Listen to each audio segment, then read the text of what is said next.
Hello, my name is Jessica Hammersley, and I want to talk about how calculus is useful in so many more situations than just the math classroom.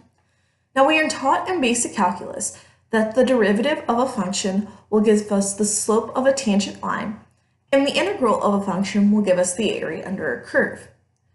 But when we're taught this, it's really hard to see how these terms can be useful in everyday situations. Well, one place that we can use calculus in everyday life is trying to find the volume of 3D objects. So one object that we see frequently is a sphere. So we're taught in elementary school that the volume of a sphere is 4/3 pi r cubed.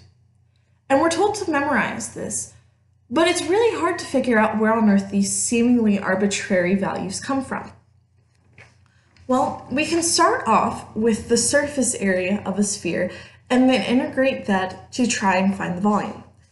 So if we take the surface area of a baseball and we unfold a baseball, we get a shape like this, and we get 4 spheres that come around.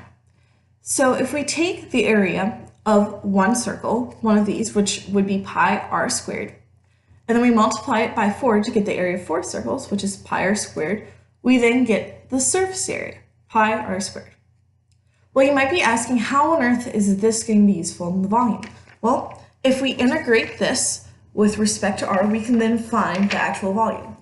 So we integrate 4 pi r squared dr with respect to r is what the dr means, which would then equal 4 pi r to the 2 plus 1 power divided by 2 plus 1 plus c.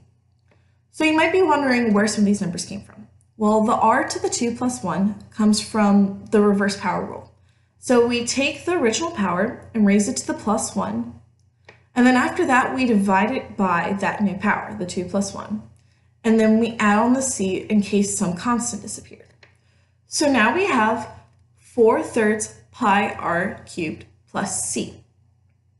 Now the constant in this case ends up being 0, which means that we get the final volume of 4/3 pi r cubed. And that is how those seemingly arbitrary numbers in the volume of a sphere came to be. We just used calculus to integrate from surface area to now get the new volume. Hope you guys enjoyed.